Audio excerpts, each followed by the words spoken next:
ஆண்டவர் ஒரு வார்த்தை சொல்றார் உங்களுக்கு. இன்றைக்கு ஆண்டவர் உங்களுக்கு ஒரு வார்த்தை சொல்றார். என்ன வார்த்தை தெரியுமா? நீ விசேஷமா இருப்பாய். நம்ப முடியல, ஆனா அதான் உண்மை. சந்தேகத்தை உண்டாக்குறவன் சாத்தான், கன்ஃபார்ம் பண்றது கர்த்தர். நீ விசேஷமா இருப்பாய். பார்ப்பதற்கு சுத்தி பார்க்கறதுக்கு அடையாளமே தெரியாது, எல்லாம் தலையில் இருக்கும். அங்கதான் கர்த்தர் வேலை செய்வார். எல்லாம் அனுகூலமா இருந்து காரியங்கள் நடந்தால் நான் தான் செய்றேன் என்று சொல்லிடுவோம். ஆனால் அனுகூலமே இல்லாத இடத்தில் நமக்கு ஒரு காரியங்கள் நடக்கிறது என்றால் என் தேவன் தான் செய்வார் என்று நாம் சொல்லுவோம். அதை தான் கர்த்தர் செய்வார். ஸ்தோத்திரம். இன்றைக்கு ஆண்டவர் பேசுறாருங்க, சந்தேகப்படாதீங்க. நீ விசேஷமா இருப்பாய். உன் குடும்பம் விசேஷமா இருக்கும். உன் பிள்ளைகள் விசேஷமா இருப்பார்கள். விசேஷம் என்றால் அர்த்தம் என்ன? ஸ்பெஷல். ஆமா, ஸ்தோத்திரம். இங்கிலீஷ்ல பைபிள் வந்து செப்பரேஷன் அப்படி போட்டுருக்கு. வித்தியாசமா செப்பரேட்டா தெரியுமா? நீ விசேஷமா இருப்பாய். ஸ்தோத்திரம். பிரச்சனையா இருக்குது, கஷ்டமா இருக்குது, ஒரே போராட்டமா இருக்குது. ஸ்தோத்திரம். இதெல்லாம் கர்த்தர் எதுக்கு அனுமதிக்கிறாரு? உன்னை விசேஷமாய் மாற்றுறதுதான். ஆமென். ஏன் நாம் விசேஷமா இருப்போம்? ஏன் நாம் விசேஷமா இருப்போம்? 3 விஷயம் சொல்றேன், கவனிங்க. நம்ம மேல இருக்கிற அபிஷேகம் விசேஷமானது, அதனால் நாம் விசேஷமா இருப்போம். நம்ம கையில் இருக்கிற பைபிள் விசேஷமானது, அதனால் நாம் விசேஷமா இருப்போம். நமக்காக சிந்தப்பட்ட ரத்தம் விசேஷமான ரத்தம், அதனால் நாம் விசேஷமா இருப்போம். ஆமென். நீங்க ஸ்பெஷலா இருப்பீங்க, நிச்சயம். இது நான் சொல்றேன், இன்னைக்கு கர்த்தர் பேசுகிறார். உன் மேல இருக்கிற அபிஷேகம் விசேஷம், அதனால விசேஷமா இருப்பாய். உன் கையில் இருக்கிற பைபிள் வேதம் ஒரு விசேஷமானது, அதனால் உன் வாழ்க்கை விசேஷமா இருக்கும். உனக்காக சிந்தப்பட்ட ரத்தம், இயேசுவின் ரத்தம் ஒரு விசேஷமானது, அதனால் நீ விசேஷமா இருப்பாய். ஆம், அதான் நடக்க போது பாருங்க. ஸ்தோத்திரம். பைபிள் ஒரு வசனம் சொல்றீங்களா உங்களுக்கு? ஏசாயா 8ஆம் அதிகாரம் எடுங்க. ஏசாயா புஸ்தகம் 8ஆம் அதிகாரத்துல ஒரு வார்த்தை சொல்றாங்க. நானும் என் பிள்ளைகளும் இஸ்ரவேலிலே அற்புதங்களும் அடையாளங்களுமாய் இருப்போம். இதோ நானும் கர்த்தர் எனக்கு கொடுத்த பிள்ளைகளும் சீயோன் பர்வதத்திலே வாசமாயிருக்கிற சேனைகளின் கர்த்தராலே இஸ்ரவேலிலே அடையாளங்களாகவும் அற்புதங்களாகவும் இருக்கிறோம். ஆமென். நானும் என் பிள்ளைகளும் இஸ்ரவேலிலே அற்புதங்களாகவும் அடையாளங்களாகவும் இருக்கிறோம். இருப்பீங்க. ஸ்தோத்திரம். நீ ஆண்டவர் பேசுகிறார்.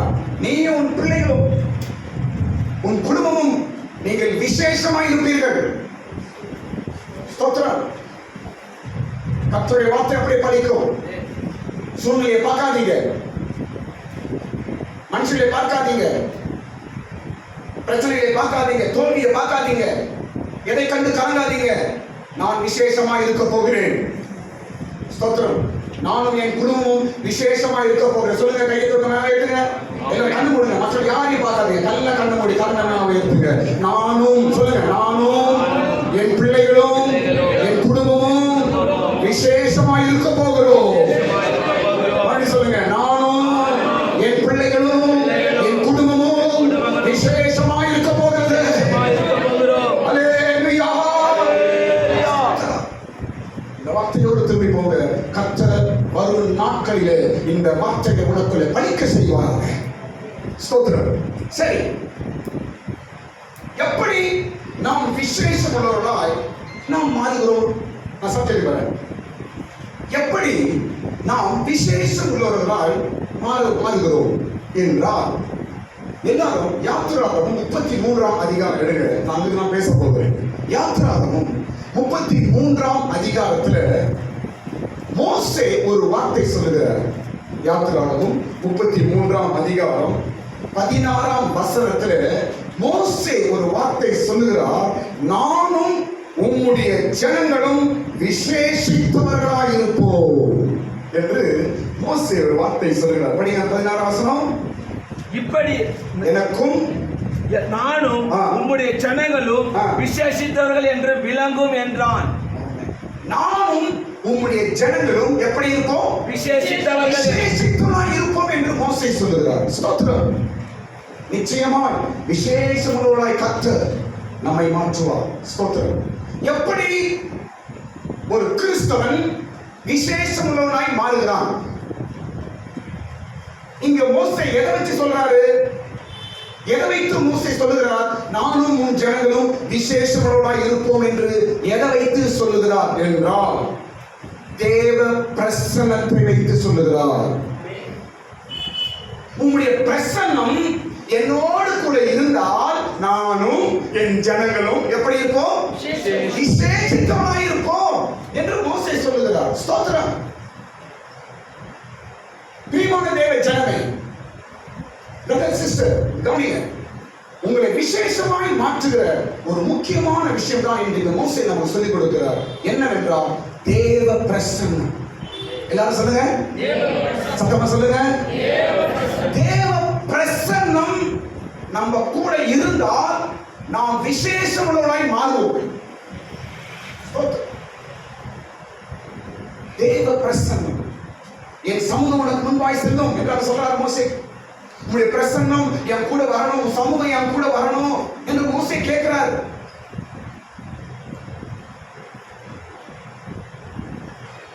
உண்மையும் உங்க பிள்ளைகளையும் ஸ்பெஷலாய் மாற்றுவது ஒன்றே ஒன்றுதான், தேவ பிரசன்னம். தேவ பிரசன்னத்தை எப்படி காத்துக் கொள்வது என்பதை அப்ப சொல்றேன் உங்களுக்கு. ஸ்தோத்திரம். தேவ பிரசன்னம். தேவ பிரசன்னம் என் கூட இருக்குது என்பதை எப்படி கண்டுபிடிக்கலாம்? தேவ பிரசன்னம் என் கூட இருக்குது என்பதை எப்படி கண்டுபிடிக்கலாம்? நம்ம நிறைய விஷயங்கள் சொல்லலாம். அது 2 விஷயம் சொல்றேன், கவனிங்க. தேவ பிரசன்னம் உங்க கூட இருக்குது என்றால் எப்படி அதை கன்ஃபார்ம் பண்றது என்றால், முதலாவது நமக்கு ஒரு இளைப்பாறுதல் இருக்கும். என்ன இருக்கும்?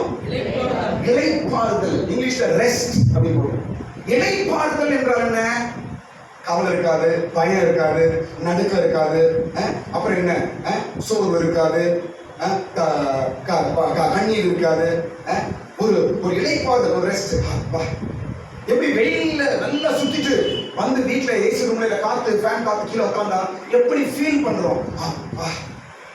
அந்த ஒரு அனுபவம் தான் தேவ பிரசன்னம் நமக்கு தரும். பல சூழ்நிலைகள், குடும்பம், வாழ்க்கை, பிரச்சனை எது இருந்தாலும் தேவ பிரசன்னம் உங்க கூட இருந்துச்சுன்னா நீங்க என்ன பண்ண மாட்டீங்க? பயப்பட மாட்டீங்க, கலங்க மாட்டீங்க, சோர்ந்து போக மாட்டீங்க, கோபப்பட மாட்டீங்க, அப்புறம் வேற என்ன, பயந்து போக மாட்டீங்க. உங்களுக்குள்ள என்ன இருக்கும்? ஒரு இளைப்பாறு, ஒரு ரெஸ்ட் இருக்கும். நேற்று பாஸ்டர் ஃபோன் பண்ணாரு, நான் சொன்னேன், நீங்க வந்த பாஸ்டர் பார்த்திபன் ஃபோன் பண்ணாரு, மீட்டிங் முடிச்சுட்டு போயிட்டு. என்ன சொன்னாரு தெரியுமா? ஃபோன் பண்ணி, அண்ணே நேற்று மீட்டிங் முடிச்சு நான் வந்துட்டேன், இன்னும் அந்த இளைப்பாறுதல் எனக்குள்ள இருக்குது, நல்லா ஃபீல் பண்றேன் நான் அப்படின்னு சொல்றேன். இளைப்பாறுதல். ஸ்தோத்திரம்.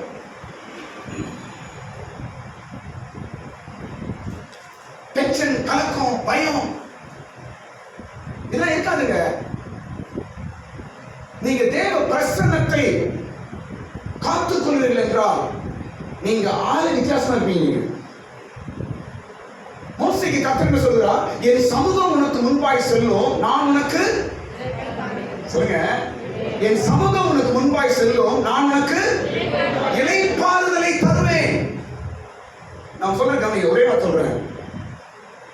கிறிஸ்தவர்கள், பைபிள் படிக்கிற நீங்க மற்றவர்களை காட்டிலும் வித்தியாசமாய் நீங்க தெரிய வேண்டும்.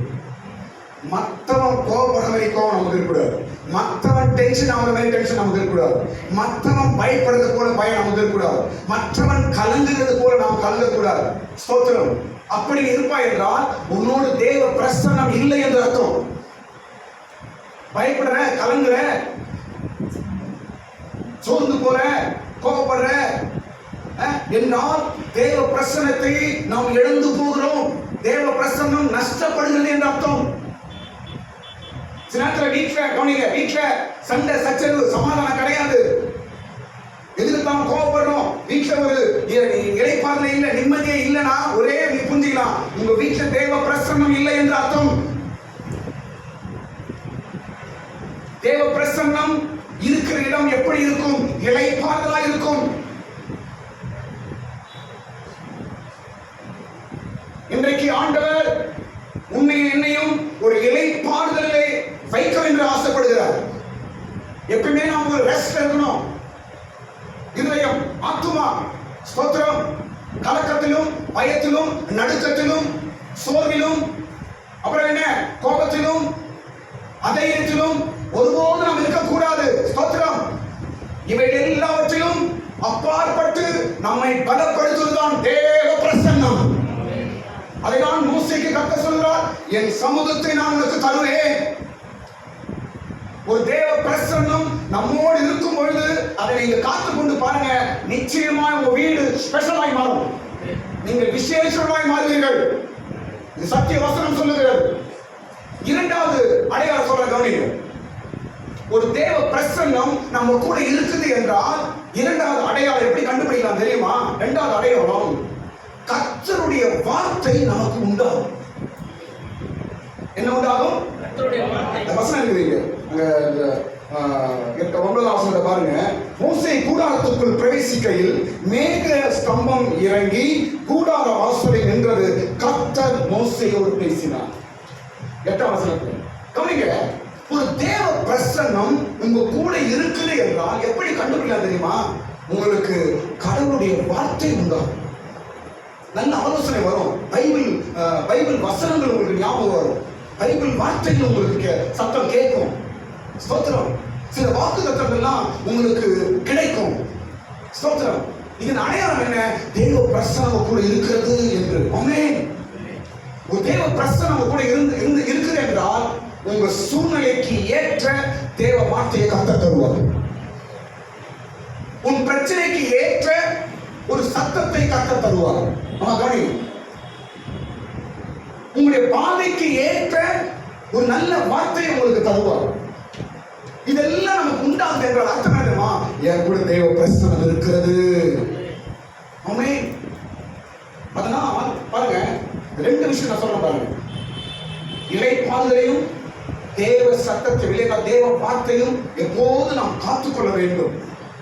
கர்த்தருடைய வார்த்தை தருகிறாரா என்று கண்டுபிடிக்கணும். இரண்டாவது, நாம் சமாதானமா இளைப்பாறுதலா இருக்கிறோமா என்று கண்டுபிடிக்கணும். இதை கண்டுபிடிச்சிட்டீங்கன்னா கர்த்தருடைய பிரசன்னத்தில் நீங்கள் இருக்கிறீர்கள் என்பதை கட்டாயம் நம்ம சொல்லலாம். இது ரெண்டும் டிஸ்டர்ப் ஆகுதுன்னா தேவ பிரசன்னத்தில் நீங்கள் விலகுகிறீர்கள் என்று அர்த்தம். ஆமென்.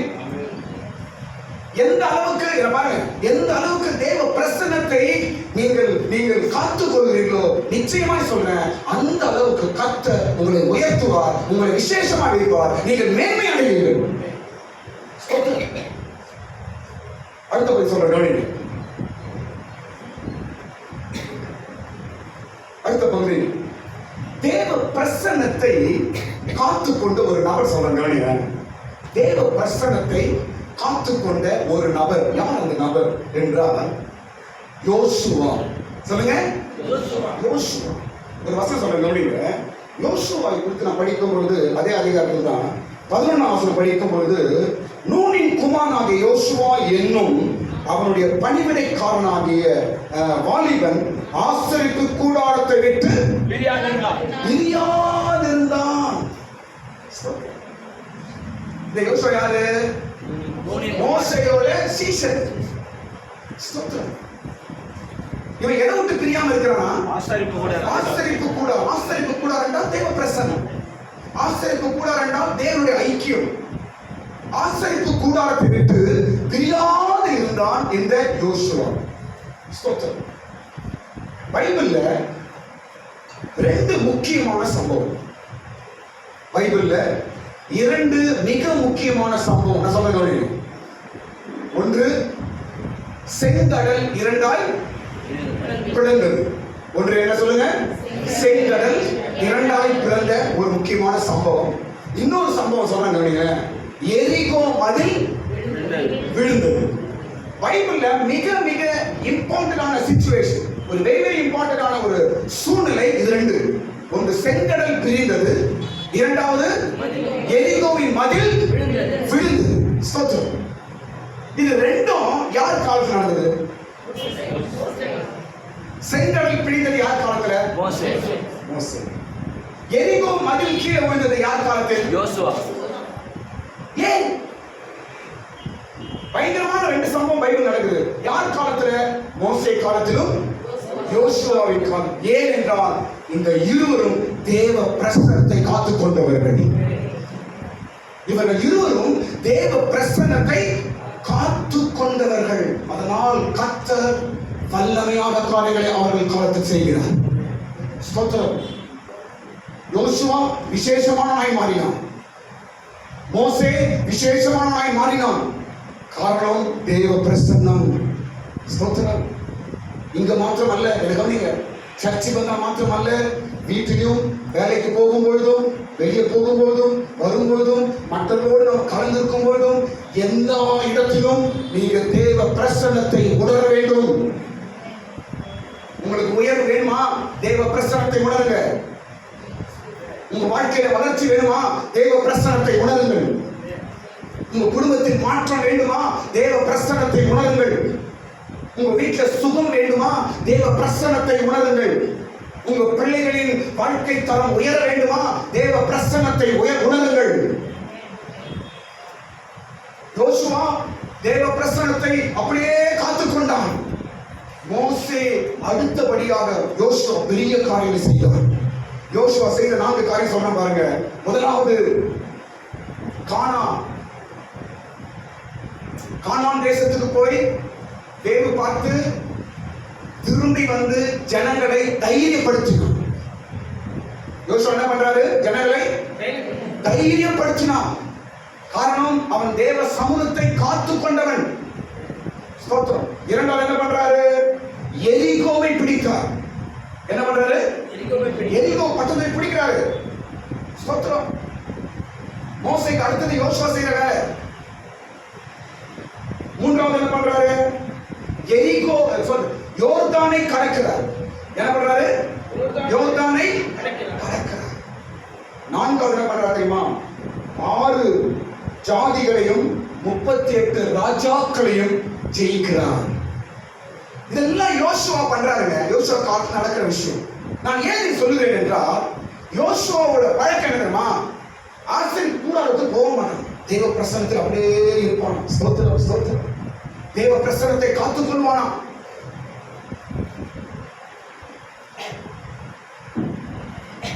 இன்றைக்கு நாம் எடுக்கிற டிசிஷன், நாம் பேசுற வார்த்தை, நாம் போகிற பாதை, நாம் சொல்ற ஆலோசனைகள், நாம் கை வைக்கிற வியாபாரம் காரியங்கள், இவைகள் எல்லாம் நான் நம்பி இருக்கிறோம். ஸ்தோத்திரம். என்ன பாருங்க, நாம் பேசுற வார்த்தை நம்பி இருக்கிறோம், நாம் எடுக்கிற டிசிஷன் நம்பி இருக்கிறோம், நாம் செய்யற வேலையை கைவி செய்யற வேலையை நம்பி இருக்கிறோம், நாம் சொல்ற நல்ல கருத்துக்கள் நாம் பிள்ளைகளை வளர்க்கணும். நீங்க சொல்ற வார்த்தை தான் உங்க பிள்ளைகளை வளர்க்கணும். இதெல்லாம் நமக்கு மிக முக்கியம். இதெல்லாம் நமக்கு முக்கியம். இதெல்லாம் எங்க கிடைக்குதுன்னா தேவ பிரசன்னத்தில் கிடைக்கிறது. ஸ்தோத்திரம். உங்க பிள்ளைகளுக்கு நான் கவனிக்கிறேன், டீச்சர்ஸ் சொல்லிக் கொடுக்கிறது 2வது விஷயம் தான். முதலாவது நீங்க சொல்லிக் கொடுக்கிறது தான் உங்க பிள்ளைகளுக்கு. சமுதாயம் சொல்லிக் கொடுப்பது 2வது தான். முதலாவது உங்க பிள்ளைகளின் சரியான ஒரு உயர்வுக்கு முக்கியமான வார்த்தை உங்க கையில் தான் இருக்கு. அது எப்படி கிடைக்கும்? நான் எப்படி கொடுப்பது? தேவ பிரசன்னம் கூட இருந்தா ஆட்டோமேட்டிக்கா அருமையான காரியங்கள் நடக்கும். ஹல்லேலூயா. ஸ்தோத்திரம். இப்படியாய் யோசுவாவும் மோசேயும் தேவ பிரசன்னத்தை காத்துக் கொண்டவர்கள். எப்படி விசேஷமாய் மாறுவது? எப்படி விசேஷமாய் மாறுது? ஸ்தோத்திரம். தேவ பிரசன்னம் நம்மை விசேஷமாய் மாற்றும். இந்த யோசுவா கிட்ட சொல்றேன், கவனிங்க. இந்த யோசுவா சில விஷயங்கள் மோசே செய்யாத காரியத்தை யோசுவா செய்தார். ஸ்தோத்திரம். யோசுவா ஒரு என்ன சொல்றது, ஒரு நல்ல ஒரு லீடராகவும் இருந்தாரு, நல்ல ஒரு அனாயிண்டட் பர்சனா இருந்தாரு, நல்ல ஒரு தேவ மனுஷனா இருந்தார். ஸ்தோத்திரம். அதனாலதான் மோசேயின் அடுத்த வேலையை யோசுவாவிட்ட கர்த்தர் கொடுக்கிறார். ஸ்தோத்திரம். தேவ பிரசன்னத்தில் இருந்த மனிதன். அது மாத்திரமல்ல, இந்த யோசுவாவுக்கு இன்னொரு வார்த்தை இருக்கிறது, பணிவிடைக்காரன். அவனை பத்தி என்ன சொல்லப்பட்டிருக்கிறாங்க? என்ன போடுறது? படிங்க, வார்த்தை படிங்க. யோசுவா என்னும் நூனின் குமாரனாகிய யோசுவா என்னும் அவனுடைய பணிவிடைக்காரனாகிய வாலிபன். பணிவிடைக்காரனாகிய வாலிபன். அவனை கொண்டுதான் எரிகோ மதில கீழே தள்ளுறாரு. அவன் மூலமா தான் யோர்தான் கடந்து போறாங்க. அவன் மூலமா தான் ராஜாக்கள் ஜெயிக்கிறார்கள். ஸ்தோத்திரம். தேவ பிரசன்னத்தை காத்துக்கொண்ட ஒரு பணிவிடைக்காரன். ஸ்தோத்திரம். ஏன் சொல்றேன்னா கவனிங்களேன், தேவ பிரசன்னம் உங்களுக்கு வேணும். அடுத்த சொல்ல பாருங்க, ஊழியங்களில் சபைகளில் நீங்கள் பணிவிடை ஆவி உடையவர்களாக இருக்க வேண்டும். பணிவிடை என்ன சொல்லுங்க? பணிவிடை என்னங்க? வேலை செய்யுது. எனக்கு வேலை செய்யுது பணிவிடை. ஸ்தோத்திரம். தேவனுக்கு பணிவிடை. சாமுவேலும் பணிவிடை செய்யணும். ஸ்தோத்திரம். நீங்க செய்யற காரியங்களில் உங்களுக்கு வெற்றி உண்டாகணும், தேவ பிரசன்னம் கூட இருக்கணும், நான் உயர்த்தப்படணும் அப்படின்னு நினைச்சீங்கன்னா நீங்க கர்த்தருடைய சபையில பணிவிடை இல்ல ஊழியங்கள் வேற ஏதாவது கர்த்தர் செய்யும். ஏதோ ஒரு வகையிலே நீங்கள் ஆண்டவருக்கு பணிவிடை செய்யும் போது கர்த்தர் உயர்த்துவார். ஆமென். நான் ஒன்றும் செய்ய மாட்டோம். சர்ச்சுக்கு வரும், ஜென்ட்ல வரும், பாய்ப்பாடுவோம், பிரசங்க கேட்போம், வீட்டுக்கு போயிடுவோம். ஆனா பிளஸிங் மாத்திரம் கதவு தொடர்ந்து வந்து என் வீட்டுக்கு எப்படி வரும்? இதுவரைக்கும் சர்ச்சில் யாரும் பாய்ட்டு தோட்டத்தை தெரிக்கிறீங்களா? சர்ச்சில் கை தூக்கி பெருக்கணும். நானும் சாரம் பெருக்கிறேன். நான் செய்யறதான் காமன். அதான் பெரிய விஷயம் இல்லை. ஞாபகம் கூட ஞாபகம் நான் பண்றேன். நீங்க பண்றீங்க.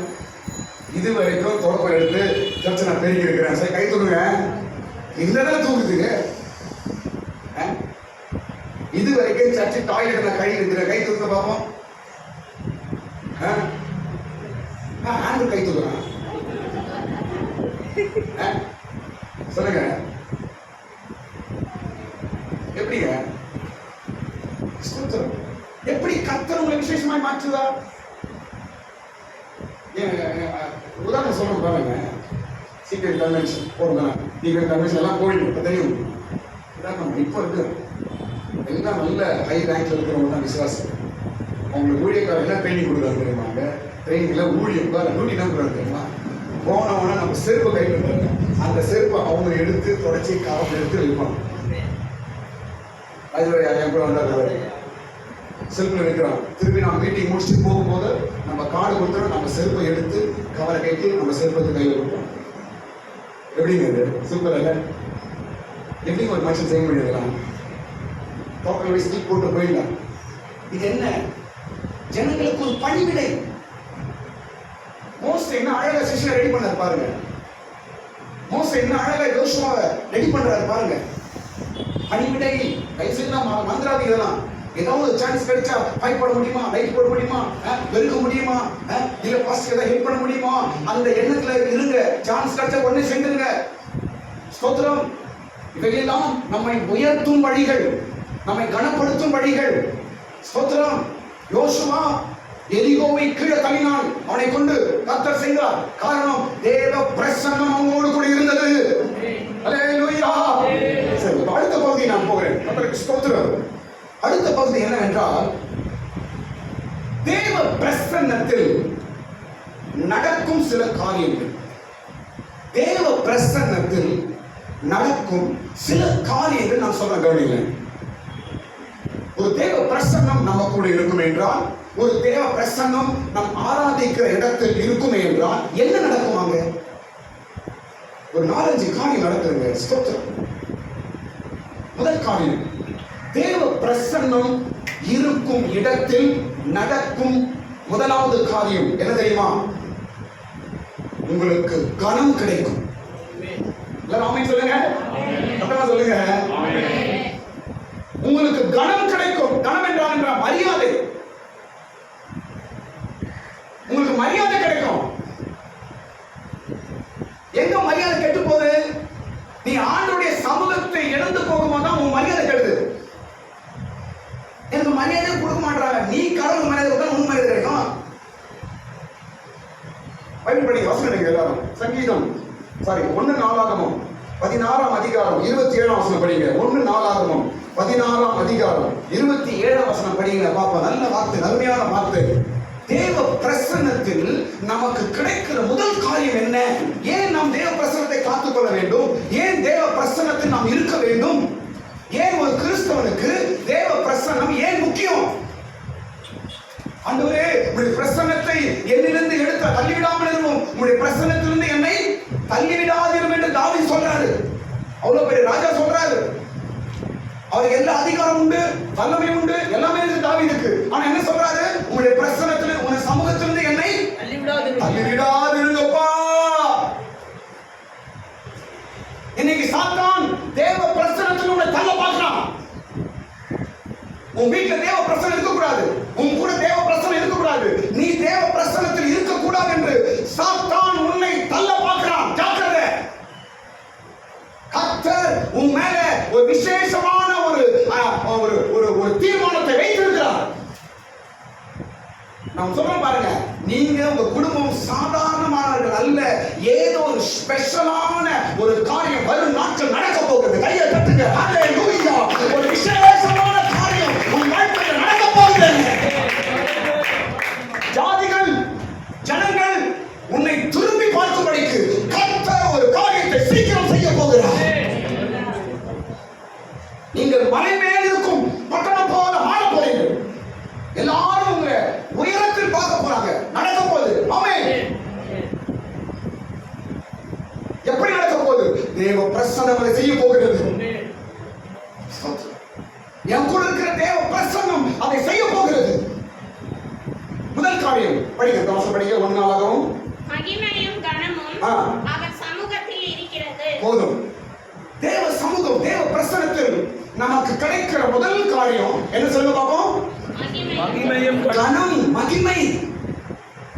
கனம், மகிமை அப்படின்னா மரியாதை. நம்மள மற்றவங்க ஆனர் பண்ணுவாங்க. நீ மரியாதைக்குள்ளவனாய் மாறுவாய். ஸ்தோத்திரம். நீ கனமுள்ளவனாய் மாறுவாய். என்ன பாருங்க, கவனிங்க. வீடு மாத்திரம் அல்லங்க, நீங்க எங்க இருக்கிறீங்களோ அங்கெல்லாம் கனப்படுத்தும் தேவ பிரசன்னம். நீ வேலைக்கு போறியா, அங்கேயும் உன்னை கனப்படுத்தும். புறஜாதிகள் மத்தியில் வேலை செய்யா, கர்த்தர் அங்கேயும் உன்னை கனப்படுத்துவார். அந்நியர்கள் மத்தியில் இருக்கிறாயா, அங்கேயும் கர்த்தர் உன்னை கனப்படுத்துவார். சத்துருக்கள் மத்தியில் இருக்கிறீங்களா, கர்த்தர் அங்கேயும் உன்னை கனப்படுத்துவார்.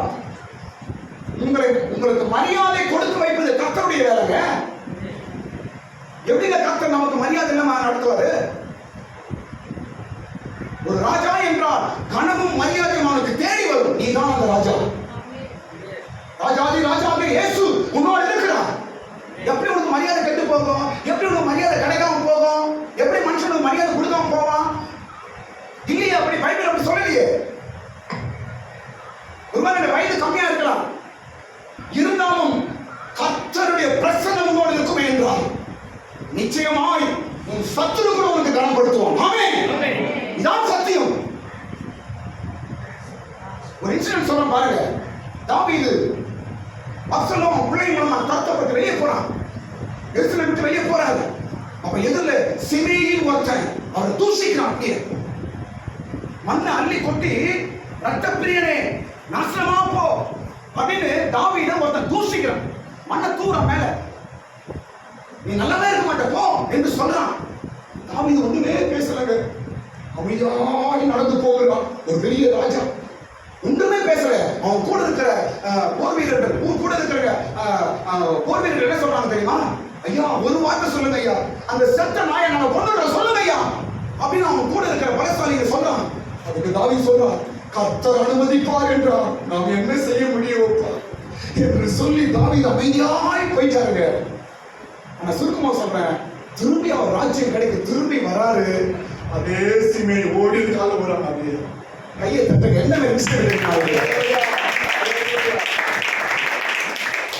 எவன் தூசித்தானோ, எவன் ரத்த பிரியனே சாவு போ என்று யார் தாவீதை பார்த்து சொன்னானோ அவனே ஓடி வந்து தாவீதின் காலிலே சாஷ்டாங்கமாய் விழுந்தான். ஐயா, என்னை மன்னித்து விடு என்று.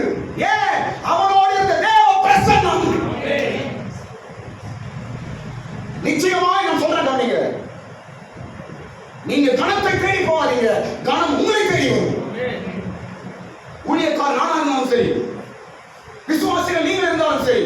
எந்த இடத்திலும் கனத்தை தேடாதீங்க. நீங்க கனம் உங்களை தேடி வரும், மரியாதை உங்களை தேடி வரும், உயர்வு உங்களை தேடி வரும். நாம் செய்ய வேண்டிய ஒன்றே ஒன்றுதான், தேவ பிரசன்னத்தில் நாம் நிற்க வேண்டும். தேவ பிரசன்னத்தை எப்போது நாம் காத்துக்கொள்ள வேண்டும், இளைப்பாறுதலை காத்துக்கொள்ள வேண்டும், தேவனுடைய சத்தத்தை காத்துக்கொள்ள வேண்டும். ஸ்தோத்திரம். மரியாதையும் கனமும் உங்களுக்கு நிச்சயமாய் வருங்க. இரண்டாவது காரியம், தேவ பிரசன்னத்தில் நடக்கிற இரண்டாவது காரியம் சொல்ற கவனிங்க. ஒரு தேவ பிரசன்னம் ஒரு கிறிஸ்துவனோடு இருக்கும் பொழுது அவனுக்கு என்ன நடக்குது? இங்க வரும்போது தேவ பிரசன்னத்தை உணர்றோம். இல்லை கவனிங்க, சர்ச்சுக்கு வரோம், தேவ பிரசன்னத்தை எல்லாம் உணர்றோம்.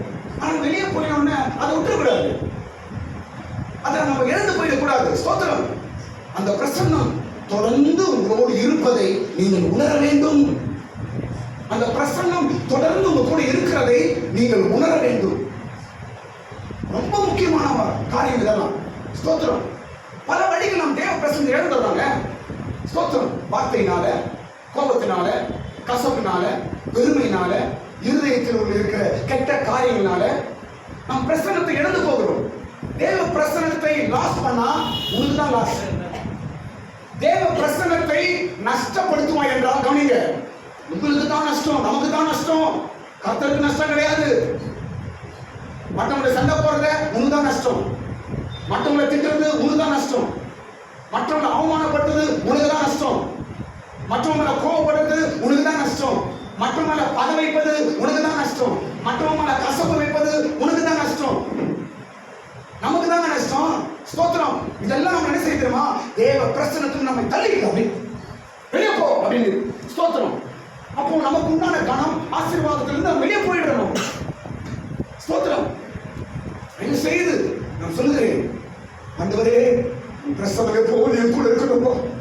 ஒரு பெரிய ஒரு மனிதன் மோசே, கர்த்தரோடு பேசுகிறவன், கர்த்தரை கண்டவன், அவ்வளோ பெரிய ஒரு வல்லமையான ஒரு மனிதன் மோசே. அவனே கேட்கிறான், ஆண்டவரே உங்களுடைய பிரச்சனை இல்லாம என்னை கொண்டு போவதப்பா, உன் பிரச்சனை எனக்கு வேணும்பா என்று கேட்கிறான். ஸ்தோத்திரம்.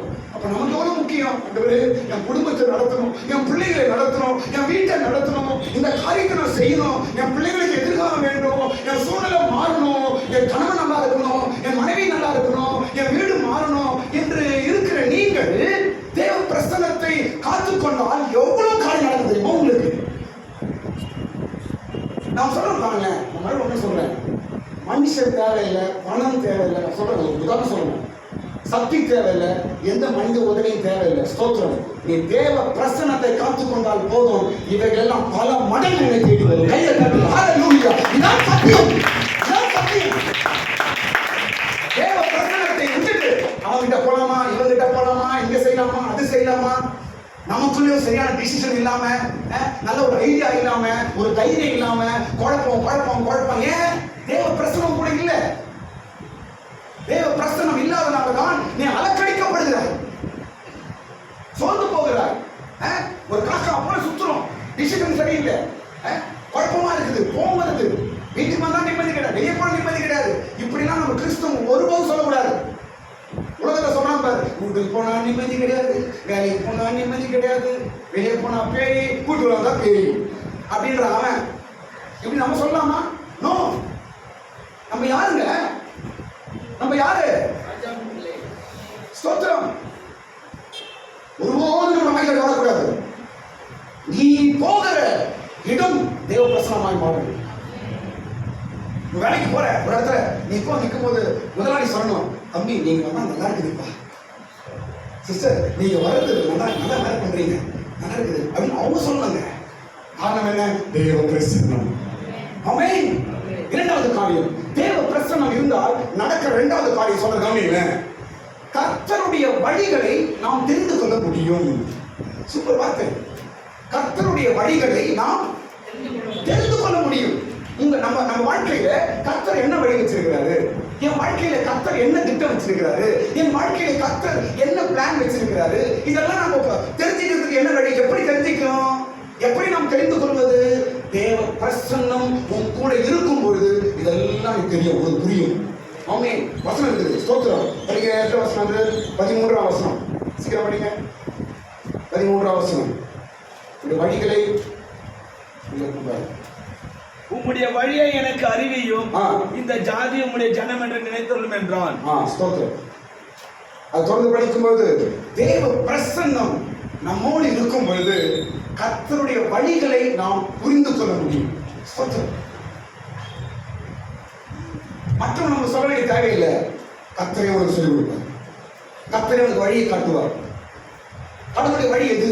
உன் குடும்பத்துல உன்னை குறித்து உன் பிள்ளைகளை குறித்து கர்த்தர் என்ன வழி வச்சிருக்கிறார், எது கர்த்தருடைய வழி, நான் எந்த வழியில் நடக்கணும் என்பதை தேவ பிரசன்னம் நமக்கு சொல்லிக் கொடுக்கும். ஆமென். ஸ்தோத்திரம்.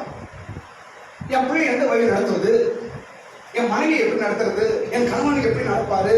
ஸ்தோத்திரம். கர்த்தருடைய வழி உண்டு. கர்த்தருடைய வழி உண்டு. உங்களுக்கு என்று கர்த்தர் சில வழிகளை வச்சிருக்கிறார். உன் வீட்டுக்கு சில வழிகளை வச்சிருக்கிறார். உன் குடும்பத்துக்கு ஒரு வழி வச்சிருக்கிறார். அந்த வழி எப்படி தெரியணும், அந்த வழியை நான் எப்படி தெரிய பார்க்கிறது, அந்த வழியை நான் எப்படி தெரிந்து கொள்வது என்றால் தேவ பிரசன்னம் உன்னோடு இருக்குமே என்றால், தேவ பிரசன்னம் உன் வீட்டில் இருக்குமே என்றால் கர்த்தருடைய வழியை நீ அறிய முடியும். அல்லேலூயா. மூன்றாவது காரியம். ஸ்தோத்திரம். மூன்றாவது காரியம் சொல்றேன். இது ஆல்ரெடி நான் படிச்ச ஒரு சப்ஜெக்ட் தான். மூன்றாவது காரியம் என்னவென்றால் ஸ்தோத்திரம், தேவ பிரசன்னம் நமக்குள் இருக்கும் பொழுது நமக்கு துளிர் உண்டாகும். ஸ்தோத்திரம். என்னாகும் நான் படிக்கிறோம். என்னாகும் 19ஆம் அதிகாரம் 18ஆம் வசனம்.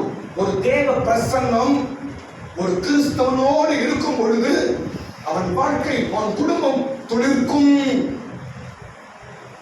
ஆரோனின் கோல் துளிர்த்தது. ஆரோனின் காய்ந்து போன கோல் எங்க துளிர்த்தது? சொல்லுங்க. எங்க துளிர்த்ததுங்க? தேவ சமூகத்தில், தேவ பிரசன்னத்தில். ஸ்தோத்திரம். ஆமென். உங்க வீடு ஒரு தேவ பிரசன்னமா இருக்க வேண்டும். உங்க வீடு ஒரு தேவ பிரசன்னமா இருக்கணும். ஸ்தோத்திரம்.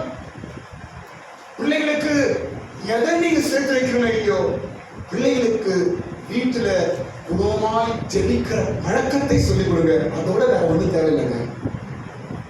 என் பிள்ளைக்கு ஒண்ணு சேர்த்து வைக்கலையே, என் பொண்ணு கல்யாணம் வச்சிருக்கேனே, என் பிள்ளையை கல்யாணம் வச்சிருக்கேனே, நான் ஒண்ணு சேர்த்து வைக்கலையே என்று கலங்கலாம். அதை நான் ஒத்துக்கிறேன். என் பிள்ளைக்கு ஒண்ணு வைக்கலையே என்று நினைக்கலாம். சரிதான். ஸ்தோத்திரம். நான் ஒண்ணு சொல்றேன் கண்ணிங்க, உங்களுக்கு ஒன்றே ஒன்று நீங்க கொடுங்க. தேவ பிரசன்னத்தை பிள்ளைகளை சொல்லிக் கொடுங்க. போதும். அம்மா, எந்த சூழ்நிலையா இருந்தாலும் ஜபம் பண்ணலாம். எந்த சூழ்நிலையா இருந்தாலும் ஜபம் பண்ணு. இன்னைக்கு சீக்கிரமா வா, ஜபம் பண்ணலாம். வா, பொண்ணை கூப்பிடுங்க, பையனை கூப்பிடுங்க, வா ஜெபிக்கலாம். வா, இந்த காரியமா, இந்த வேலை விஷயமா, படிப்பு விஷயமா, அந்த பிரச்சனையா, இந்த பிரச்சனையா, வேலையில பிரச்சனையா, எந்த பிரச்சனை, வா ஜபம் பண்ணலாம் என்று பிள்ளைகளை உட்கார வைத்து நீங்கள் ஜெபித்து அந்த தேவ பிரசன்னத்தை அவங்க உணரும்படி நீங்க சொல்லி கொடுத்தா போதுங்க. பல ஆஸ்திக்கு சமானங்க. கையை தட்டுங்க. ஹல்லேலூயா. பல சொத்துக்கு சமமானது. ஆமென். நிச்சயமா நான் சொல்றேன். பணம் ஒரு நாள் போகும், பொருள் ஒரு நாள் போகும். ஆனால் நீங்க சொல்லி கொடுக்கிற தேவ பிரசன்னம் மரணம் வரைக்கும் அவங்களோடு கூட இருக்கும். இதைதான் மோசே யோசுவாவுக்கு சொல்லிக் கொடுத்தான். இன்னைக்கு உங்க குடும்பத்துக்கு நீங்க சொல்லிக் கொடுங்க, உங்க பிள்ளைகளுக்கு சொல்லிக் கொடுங்க, உங்க வீட்டுக்கு சொல்லிக் கொடுங்க. எப்படி மோசே யோசுவாவுக்கு கற்றுக் கொடுத்தானோ அது போல உங்க பிள்ளைகளுக்கு நீங்க கற்றுக் கொடுங்க. ஸ்தோத்திரம். அவருடைய வாழ்க்கையில எரிகோவை தாண்டுவார்கள். அவருடைய வாழ்க்கையில ராஜாக்களை மேற்கொள்வார்கள். அவருடைய வாழ்க்கையில யோர்தானை கடந்து போவார்கள். ஸ்தோத்திரம். கர்த்தர் காரியங்களை செய்வார். ஸ்தோத்திரம். துளிர்க்கும். தேவ பிரசன்னத்தில் காய்ந்து போனவைகள் துளிர்க்கும், கெட்டு போனவைகள் துளிர்க்கும், வெட்டப்பட்டவைகள் துளிர்க்கும், பட்டு போனவைகள் துளிர்க்கும். ஸ்தோத்திரம். கடவுள் நம்ம குடும்பத்தை துளிர்க்க செய்வார். துளிர் விடும். மறுபடியும் துளிர் வரும். பாப்பீங்க. மறுபடியும் பச்சையான ஒரு நம்பிக்கை, பச்சையான ஒரு வழி, பசுமையான ஒரு பாதை, பசுமையான ஒரு வாசல் நிச்சயமா உங்களுக்கு தொடர்ந்து பாருங்க. கையை தட்டுங்க. நிச்சயமா கிடைக்கும். ஏனென்றால் தேவ பிரசன்னத்தில் இருந்தவர்கள் ஒருபோதும் காய்ந்து போனவர்கள் அல்ல. தேவ பிரசன்னத்தில் இருந்தவர்கள் ஒருபோதும் கெட்டு போனவர்கள் அல்ல.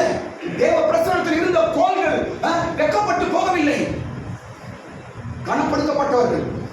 ஸ்தோத்திரம். நீங்க தேவ பிரசன்னத்தை கற்றுக்கொள்ளும் பொழுது நிச்சயமாக உங்க வீட்டில் துளிர்விடும். உங்கள் பிள்ளைகள் துளிர்ப்பார்கள். அடுத்த காரியம் சீக்கிரம் போற. அடுத்த காரியம், நான்காவது காரியம், தேவ பிரசன்னம் நம்மோடு இருக்கும் பொழுது நடக்கிற நான்காவது காரியம் சொல்ல கவனிங்க. நான்காவது காரியம் என்ன தெரியுமா? ஸ்தோத்திரம். மலைகள் எல்லாம் மெழுகை போல உருகும். சங்கீதம் 97 சங்கீதம் 5 வசனம் படி பார்ப்போம். 97 சங்கீதம் 5 வசனம். சீக்கிரம் போயிடலாம். இன்னொரு 5 நிமிஷம் முடிச்சு. கர்த்தரின் பிரசன்னத்தினால் பர்வதங்கள் மெழுகு போல உருகிற்று. பர்வதங்கள் மெழுகை போல உருகிற்று. ஆமென். பர்வதங்கள் மெழுகை போல உருகுது. எங்க சொல்லுங்க, படிங்க. எங்க உருகுது? கர்த்தரின் பிரசன்னத்தினால், கர்த்தருடைய பிரசன்னத்தினால் பர்வதங்கள் மலைகள் மெழுகை போல உருகிற்று. தேவ பிரசன்னம் கூட இருக்கும்போது நடக்கிற நான்காவது காரியம் பாருங்க. என்ன? மலைகள் எல்லாம் மெழுகு போல உருகும். மலையெல்லாம் மெல்ட் ஆகும். பர்வதங்கள் மெல்ட் ஆகும். பர்வதங்கள் கருகி போகும். ஸ்தோத்திரம். பெரிய பெரிய மலை பாருங்க. என்ன மலை? பிரச்சனை, கடன் பிரச்சனை, வீட்டுல சமாதானம் இல்ல, வியாதி, சாபம், பல பிரச்சனைகள், இதெல்லாம் ஒரு மலை போல என் குடும்பத்தில் இருக்குது. எப்பதான் மாறப்போகுது என்று நாம் நினைக்கிறோம். நமக்கு முன்பாய் மலை, ஆனால் தேவனுக்கு முன்பாய் அவர்கள் எல்லாம் மெழுகு. ஆமென். நீ மலை நினைச்சு பயப்படுற. கர்த்தர் சொல்றார், என் பிள்ளையே, என் சமூகத்தில் இருக்கிற உனக்கு இவைகள் எல்லாம் மெழுகை போல நான் கருக செய்வேன். ஆமென். மெழுகை போல கருகிடுமா? கரைஞ்சு போயிடுமா? அப்படியே ஆமென். உருகுமா? அப்படியே. ஸ்தோத்திரம். தேவ பிரசன்னம் உன் வீட்டுல உன் கூட இருக்கும் பொழுது, உன் பிரச்சனை மலை போல இருந்தாலும் சரி, உன் சோதனைகள் மலை போல இருந்தாலும் சரி, உன் கஷ்டங்கள் மலை போல இருந்தாலும் சரி, தேவ பிரசன்னம் அவைகளை உருகி கருக செய்யும். கலங்காத. ஸ்தோத்திரம். என் பிரச்சனை பெருசு, என் கஷ்டம் பெருசு என்று ஒருபோதும் சொல்லாத. இன்னும் அது பெருசாகாத. என் கஷ்டம் பெருசு சொல்லாத, இன்னும் பெருசாக போகுது. என் சோதனை பெருசு என்று சொல்லாத, என் வேதனை பெருசு என்று சொல்லாத. என் ப்ராப்ளம் ரொம்ப பெரிய ப்ராப்ளம். நம்மளை காட்டி மற்றவங்க பேசுறான், அவங்க பேசுறான். யாரும் சின்னது சொல்ல மாட்டாங்க. ஐயா, என் பிரச்சனை ஒரு படத்தை வாக் பண்ணிருக்கிறேன். அப்ப நான் வாக் பண்ணி படத்துல பேசுவார். அவரு கஷ்டம் சொல்றாரு, ஏதோ சொல்றாரு. அதுக்கு அங்க இருக்கிற போன் சொல்றாரு, எப்பா உன் கஷ்டம் என்ன, யார் கஷ்டம் உன்ன கிட்ட பேசுவாங்க. அவன் பிரச்சனை என்னது? பெருசு. ஸ்தோத்திரம். அப்ப உன் பிரச்சனை ஒன்றுமே இல்லை என்று சொல்வது கர்த்தர் தான். உன் பிரச்சனை ஒரு மெழுகு போல உருகும் என்பது சொல்வது கர்த்தர் தான். ஸ்தோத்திரம். எப்பவுமே பிரச்சனை மனுஷன்கிட்ட சொல்ல போகாது. மனுஷன்கிட்ட சொல்லாதீங்க, உன் பிரச்சனை பெருசாயிடும். மனுஷன்கிட்ட போய் அழுவாதீங்க, உன் பிரச்சனை பெருசாயிடும். ஸ்தோத்திரம். நீ கர்த்தரிடத்தில் உன் பிரச்சனை சொல்வாய் என்றால் கர்த்தர் அவைகளை மெழுகு என்று சொல்லுவார். மெழுகு எப்படி எந்த உருகும்?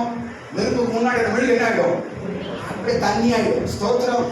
அது போல கூட இருக்கிற கர்த்தர் ஒரு நெருப்பு. கையை பட்டு, கரங்களை பட்டு, உன் கூட இருக்கிற தேவ பிரசன்னம் ஒரு நெருப்பு.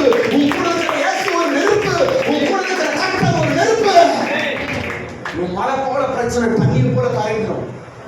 உன் மலை போல உன் கஷ்டம் தண்ணீரை போல கரைய செய்வா. ஒண்ணுமில்லாம போயிடும். நைட்டு மெழுகுவத்தியை கொளுத்து வைக்கிறாங்க. இவ்வளவு பெருசா இந்த மெழுகுவத்தி ராத்திரி கொளுத்து வைக்கிறோம். காலையில எழுந்து பார்த்தா அது இருக்கிற இடமே தெரியலங்க. ஆமென். அவ்வளவு உயரமா இருந்த மெழுகுவத்தி காலையில எழுந்து பார்க்கும் போது என்ன ஆகுது? இருக்கிற இடம் தெரியல. தண்ணியை போல ஃபேக்ட். காரணம், அக்கினி அங்கே இருக்கிறது. நீ ஒரு மெழுகுவத்தி போல இருந்து கொண்டிருக்கிறார். ஒரு தேவ பிரசன்னம் கூட இருக்கிறது. நிச்சயமா நான் சொல்லுகிறேன், தேவ பிரசன்னத்தை உங்க வீட்டிலும் உங்க வாழ்க்கையிலும் நீங்க காத்துக்கொள்ளுங்க. மலைகள் உருகும், பர்வதங்கள் உருகும். அதனால் பிரச்சனை, போராட்டங்கள், பிசாசின் வல்லமைகள், பலவிதமான கட்டுகள் உருகி தண்ணீராய் மாறி போகும். அல்லேலூயா. அடுத்த காரியம் சொல்ற பாருங்க. அடுத்த காரியம், தேவ பிரசன்னம் நம்மோடு கூட இருந்தால் என்ன நடக்கும் என்று பார்க்கும்போது இது ஒரு முக்கியமான விஷயம். தேவ பிரசன்னத்தில் நடக்கிற காரியங்கள் கவனிங்க. வரங்கள் கிரியை செய்யும். சொல்லுங்க, சொல்லுங்க.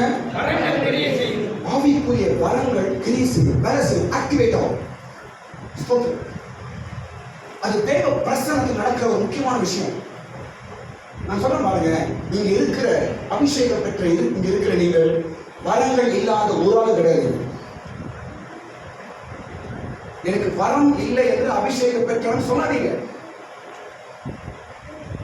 ஆவிக்குரிய வரங்கள் இல்லாதவர்கள் ஒருவரும் கிடையாது. பெந்தேகோஸ்தே நாளிலே அவர்கள் மீது தேவ ஆவி இறங்கிற்று. அவர்கள் தங்களுக்கு கொடுக்கப்பட்ட வரங்களின்படி பாஷைகளை அவர்கள் பேசினார்கள். நீ அந்நிய பாஷை பேசுறனா உன்கிட்ட ஒரு வரம் இருக்குது. நீ வரம் பெற்றவன், வரம் பெற்றவன். விசேஷம், அபிஷேகம் மேல இருந்து விசேஷம். அந்நிய பாஷை பேசுறீங்க, விசேஷம். உண்மையாங்க நீங்களும் உங்களை ஏதோ சாதாரணம் என்று நினைக்கிறீங்க. நீங்க ஒரு இன்சிடென்ட் சொல்றேன் பாருங்க, பைபிள் நடந்த ஒரு இன்சிடென்ட் சொல்றேன், கவனிங்க. தாவீதை புடிச்சிட்டு வரதுக்கு சவுல் வேலைக்காரன் அனுப்புறாரு. யார் படிக்கிறதுக்கு? தாவீதை புடிச்சு அவன் போயிட்டான். ஏன்னா அவனை கோவம் போய் தாவீதை புடிச்சிட்டு வாங்கன்னு சொல்லி போர் சேவகர்களை யார் அனுப்புறது? சவுல் அனுப்புறாரு. அந்த நேரத்துல தாவீது யாரு கூட இருக்கிறார்? சாமுவேல் கூட இருக்கிறார். யார் கூட இருக்கிறாரு? சாமுவேல் கூட இருக்கிறார். இங்க சவுல் அனுப்புற ஆளுங்க வராங்க. சவுல் அனுப்புற வேலைக்காரங்க வராங்க தாவீதை பிடிக்கிறதுக்கு. தாவீதை பிடிக்கிறதுக்கு கிட்ட வராங்க. கிட்ட வந்தவன அவங்க எல்லாம் தீர்க்கதரிசி சொல்றவங்க ஆயிட்டாங்க. யாரு? சவுலோட வேலைக்காரங்க. அவங்க எது பண்ணாங்க? தாவீதை பிடிக்கிற வேலை அவங்களுக்கு. என்ன வேலை அவங்களுக்கு? தாவீதை புடிச்சு போறதுக்காக வந்தாங்க, அவ்வளவுதான். ஆனா இங்க வந்தவங்க என்ன மாறிட்டாங்க? சத்தமா சொல்லுங்க, தீர்க்கதரிசனம் சொல்லுவவர்களாய் மாறினார்கள். சரி, சவுல் பாக்குறாரு, நான் போனோம் ஆளை காணுமே அப்படின்ட்டு மறுபடியும் இன்னொரு கூட்டாங்க. மறுபடியும் அடுத்த ஒரு 10 பேர் போ தாவீதை புடிச்சுனா போ. இவங்க வராங்க. அது தாவீதை பிடிக்கிறதுக்கு வராங்க. கிட்ட வர இவங்க என்ன மாறிடுறாங்க? தீர்க்கதரிசனம் சொல்றவங்களா மாறிடுறாங்க. வந்த வேலை மறந்துட்டானுங்க. வந்த வேலை என்னன்னு தெரியல, நாங்க யாருன்னு தெரியல அவங்களுக்கு. அவங்க வந்தவங்க என்ன மாறிடுறாங்க? தீர்க்கதரிசிகளாய், தீர்க்கதரிசனம் சொல்லுவர்களாய் மாறினாங்க. இதெல்லாம் பார்த்தாங்க, என்னடா போனவங்க ஆளே காணோம்னு. சரி நானே போறேன், நீ ஊர் கிளம்புறாரு. யாரு? சவுல் கிளம்புறாரு. நான் பார்த்துடுறேன்டா, நானே எவ்வளவு பெரிய ஆளு, என்னடா நீ ஊர் போறேன். இவரு போய் யார் பிடிக்க போறாரு? போறாரு. என்னடா ஆச்சு? போறாரு. கிட்ட போக இவரு தீர்க்கதரிசி மாதிரி. இவரு என்ன மாறிட்டாரு? படிங்க, சத்தியமா சொல்றேன் பாருங்க. 1 சாமுவேல் 20ஆம் அதிகாரம், 1 சாமுவேல் 20ஆம் அதிகாரம் 20ஆம் வசனத்திலிருந்து 24 வசனங்கள்ல இந்த விஷயம் அப்படி எழுதப்பட்டிருக்கிறது. நீங்க வீட்டுல போய் படிச்சீங்க, டைம் ஆயிடுச்சு. 1 சாமுவேல் 20ஆம் அதிகாரம் 20ஆம் வசனத்திலிருந்து 24ஆம் வசனம் வரைக்கும். அப்படிதானே?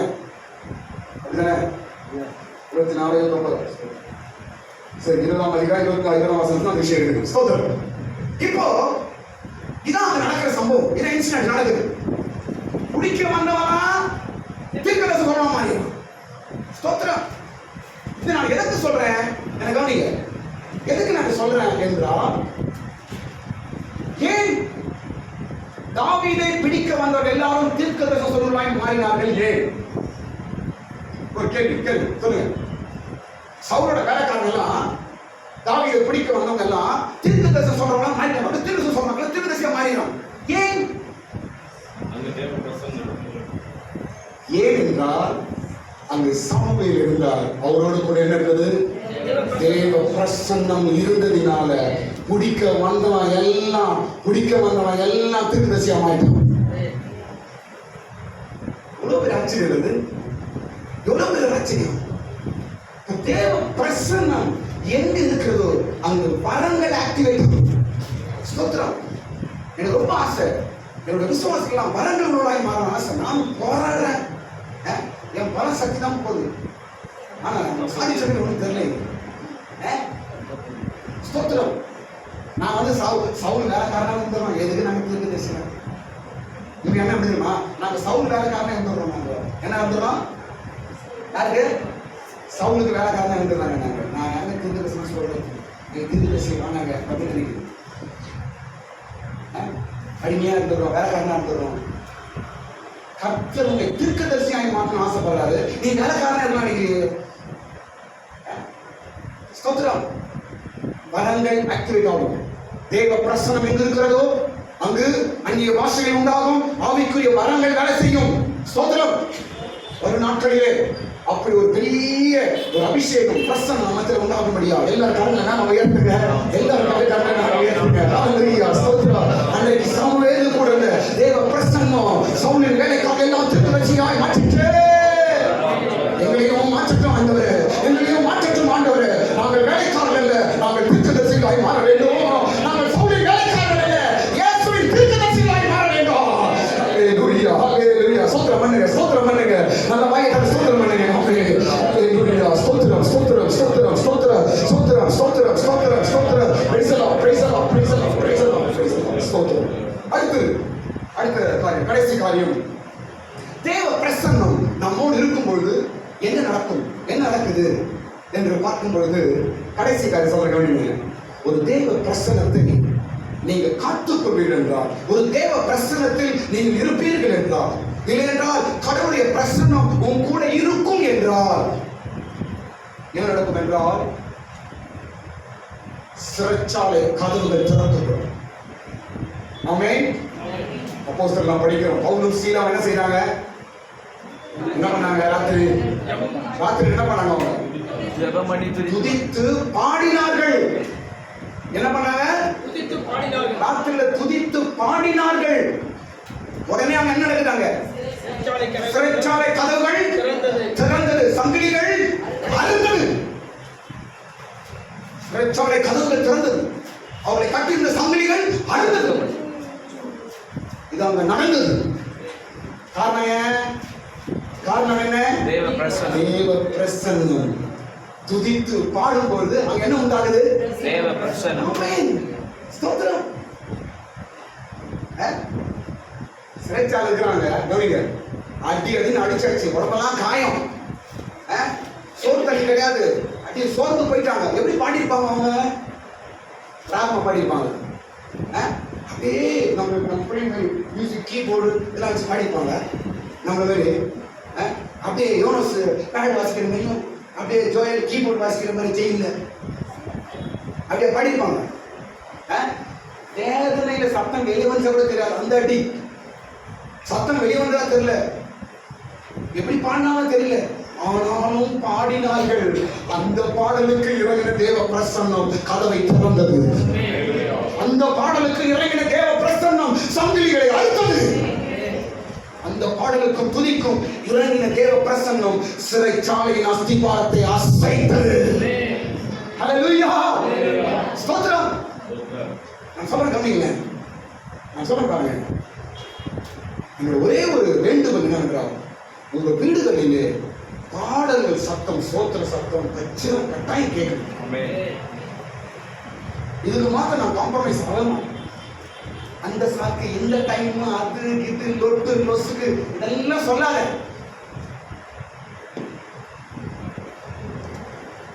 கதவுகள் திறக்கப்படணுமா? பாட்ட பாடு. சங்கிலிகள் அறுக்கப்படணுமா? பாட்ட பாடு. பிசாசின் வல்லமைகள் அசை வேண்டுமா? பாட்ட பாடு.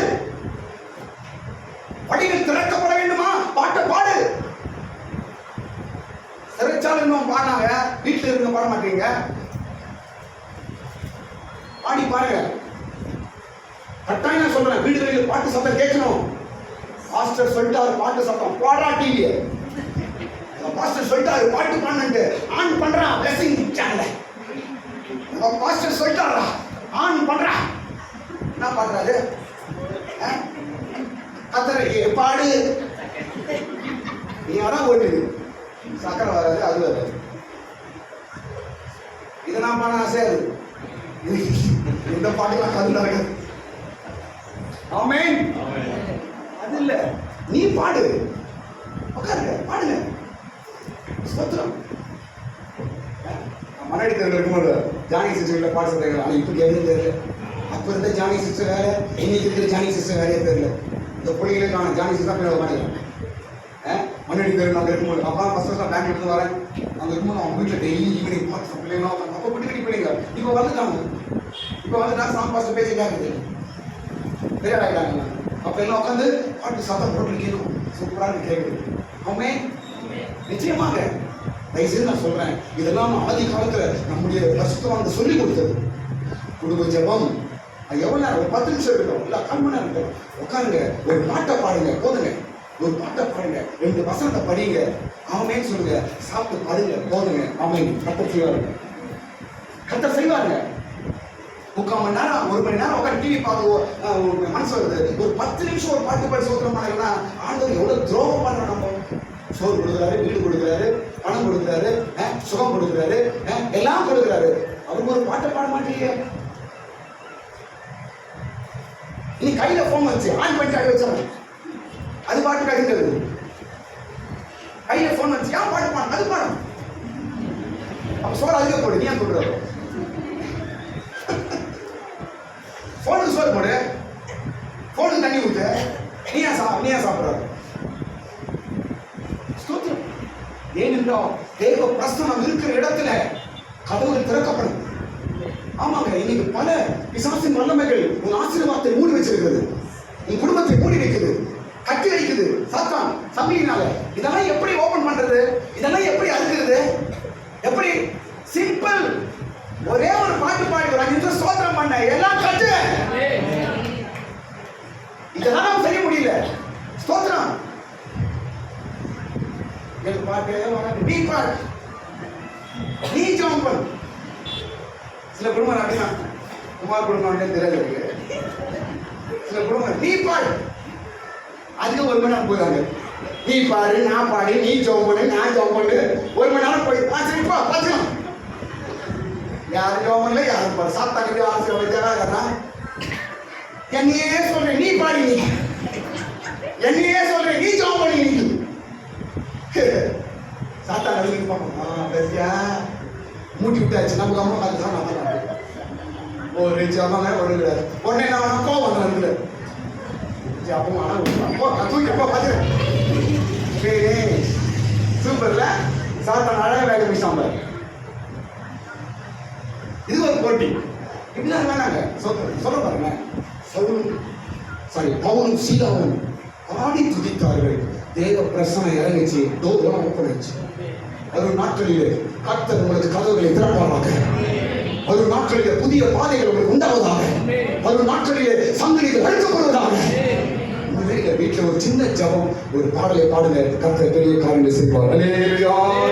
கடைசி காரணம் சொல்லி முடிக்கிற தேவ பிரசனத்தை எப்படி நாம காப்பாற்றுறது? தேவ பிரசனம் கூட இருக்கு சொல்லியாச்சு. தேவ பிரசன்னம் நம்ம கூட இருக்குது. அதை எப்படி காப்பாற்றுறது? காப்பாற்றலாம் பெரிய விஷயம். பாருங்க, இன்னைக்கு வந்துருக்கீங்க ஆராதனையில வார்த்தையை கேட்டுங்க, அபிஷேகம் இருந்தீங்க. இப்ப தேவ பிரசனம் கூட வந்துச்சு, கூடயே வர வீட்டுக்கு வரும். அதை காப்பாற்றணுமே எப்படி? அதை காப்பாற்றிக்கணுமே எப்படி? கொஞ்ச நேரத்தில் கெட்டு போயிடும். ஸ்தோத்திரம். 40 நாள் மோசே மலையிலிருந்து கர்த்தரிடத்தில் அந்த கட்டளைகள் பலகைகளை வாங்கினா, கீழே வந்தா ஒரே நிமிஷத்துல உடைச்சு போட்டான். ஒரே நிமிஷத்துல 40 நாள் காத்திருந்து வாங்கினா அந்த 10 கட்டளைகள் என்ன செய்தாங்க? ஒரு நிமிஷத்துல.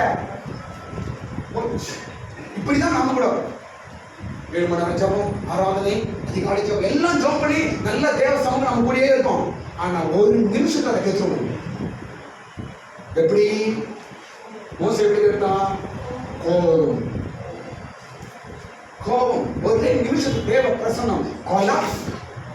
எப்படி காப்பாற்றுவது? 3 விஷயம் சொல்றாங்க. எப்படி காப்பாற்றுறது? நம்பர் 1, எல்லாருக்கும் தெரிஞ்ச விஷயம், ஜபம்.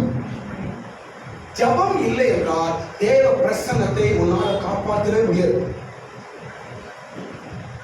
ஜபம் மிக முக்கியம். ஸ்தோத்திரம். யோபு 33ஆம் அதிகாரம் 26ஆம் வசனம். 8:3 படிக்கும். யோபு 33ஆம் அதிகாரம் 26ஆம் வசனம். ஜெபிக்கும் போது தேவ பிரசன்னம் நம்மோடு கொடுக்கிறது. ஜெபிக்கும் போது தேவ பிரசன்னம் இறங்கி வருகிறது. ஸ்தோத்திரம். ஆமென்.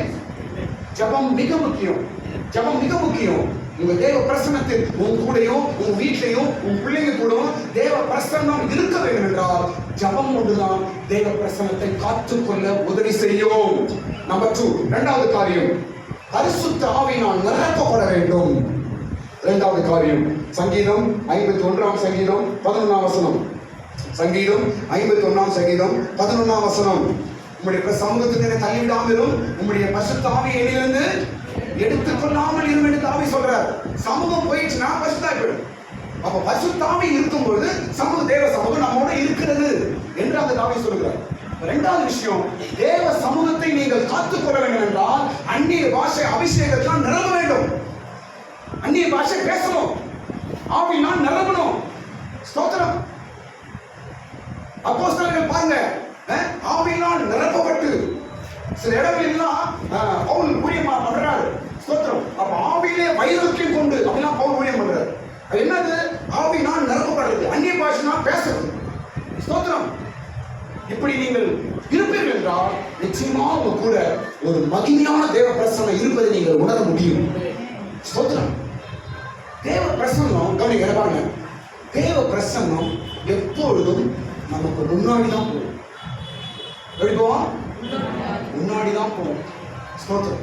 அது முன்னாடி போறதை நம்ம உணர முடியும், பிரசன்னத்தை நம்ம உணர முடியும். ஸ்தோத்திரம். அது எப்போதும் முன்னாடி தான் போகும். மேக ஸ்தம்பம் இஸ்ரவேலர்களுக்கு முன்பாய் போயிற்று, அக்கினி ஸ்தம்பம் பின்னாடி வந்துச்சு. அது யாருக்கு? ஆர்வோன் சேனை நம்ம கிட்ட நெருங்காதபடிக்கு நம்ம ப்ரொடெக்ட் பண்ணதுக்காக பின்னாடி இருந்துச்சு. ஸ்தோத்திரம். ஆனால் ஒரு தேவ பிரசன்னம் உங்க கூட இருக்குதுன்னா அது என்ன வேலை பண்ணுதுமா? எப்பவுமே முன்னாடி போயிட்டே இருக்கும், முன்னாடி போயிட்டே இருக்கும். இதுக்கு எல்லா தடைகளும் விலக்கி, பிசாசு வல்லமைகளை விலக்கி, கெட்டதெல்லாம் தள்ளிட்டு உங்களுக்கு நல்ல வழியை உண்டாக்கி உங்களை கொண்டு போய் கொண்டே இருக்கும் தேவ பிரசன்னம். ஆமென். ஸ்தோத்திரம். முதலமைச்சர் வராரு, பிரைம் மினிஸ்டர் வராரு, அவர் எங்கேயோ வராரு. அது முன்னாடி என்ன வருது? எல்லாம் முன்னாடி எல்லாம் பாடி கார்ட்ஸ் வராங்க, கான்வாய் வேன் வருது. அவங்களோட வேலை என்ன? தள்ளு தள்ளு தள்ளு தள்ளுறோம், வரம்போ வரம்போ எல்லாம் சொல்லி தள்ளி யாராவது ஏதாவது பண்ண போறாங்க பார்க்கலாம், ஜனங்கள் பார்க்கலாம், ப்ரொடெக்ட் பண்றாங்க. யார் வருது? முதலமைச்சர் வருகிறார், ராஜா வருகிறார். ஸ்தோத்திரம். அந்த ராஜா நீதான் போற, நீ வருகிற முன்பாய் தேவ சமூகம் போய் என்ன பண்ணுது? வழி விடு, என் பிள்ளைக்கு வழி விடுது, என் பிள்ளைக்கு வழி விடுது, என் பிள்ளைக்கு வழி விடு, என் பிள்ளைக்கு எந்த வல்லமை தொடக்கூடாது, என் பிள்ளை எந்த கெடுதல் பண்ணக்கூடாது, என் பிள்ளை எந்த ஒரு சாத்தானும் தொடக்கூடாது என்று அந்த பிரசன்னம் உனக்கு முன்பாய் போய் வழிகளை உண்டாக்கி உன்னை பாதுகாக்கிறது. அப்படிதான் நம்முடைய தேவன் நம்மோடு இருக்கிறாருங்க. ஒரு மேகத்தை போக நம்ம கூட இருக்கிறார், ஒரு மேகத்தை போக நம்ம கூட வராது, ஒரு பிரசன்னம் நம்மோடு இருக்கிறது. ஸ்தோத்திரம். மூன்றாவது காரியம், கடைசி நான் சொல்லி முடிச்சிருக்கேன். மூன்றாவது காரியம், தேவ பிரசன்னத்தை நாம காப்பாற்றணும்னா நாம் என்ன செய்ய வேண்டும்? தேவ பிரசன்னத்தை நாம் காத்துக்கொள்ள வேண்டும் என்றால் என்ன செய்ய வேண்டும்? மூன்றாவது காரியம், கடைசி காரியம் என்னவென்றால் கீழ்ப்படிய வேண்டும். எல்லாரும் சொல்லுங்க, எல்லாரும் சொல்லுங்க, கீழ்ப்படிய வேண்டும். மிக முக்கியம். எங்க சொல்ற பேச்ச கேட்காம இருக்கிறோமோ அங்க தேவ சமூகம் இருக்காது. கணவன் பேச்சா இருக்கட்டும், பைபிளா இருக்கட்டும், இல்ல பாஸ்டர் பேச்சா இருக்கட்டும், பெரியவங்க பேச்சா இருக்கட்டும், அப்பா அம்மா பேசுறதா இருக்கட்டும், எந்த இடத்தில் கீழ்ப்படியாமல் இருக்கிறதோ அங்கு தேவ சமூகம் இருக்காது. கீழ்ப்படிதல் மிக முக்கியம். வசனம் சொல்றேன். யோனா தேவ சமூகத்திலிருந்து விலகி போனான். பைபிள் படிக்கணும் அப்படிதானே? யோனா தேவ சமூகத்தை விட்டு விலகி போனான். யோனா 1ஆம் அதிகாரம் 4ஆம் வசனம் நினைக்கிறேன். யோனா 1ஆம் அதிகாரம் 3ஆம் வசனமா 3-10. யோனா தேவ சமூகத்தை விட்டு விலகி போனான். எப்படி விலகினார் அவரு? படிங்க, வசனம் படிங்க, சீக்கிரம் படிங்க. யோனா 1ஆம் அதிகாரம் எல்லாரும் தெரிஞ்ச வசனம் தான். யோனா என்ன பண்ணா? தேவ சமூகத்தை விட்டு படிங்க, எடுத்துருக்கீங்க யாரு?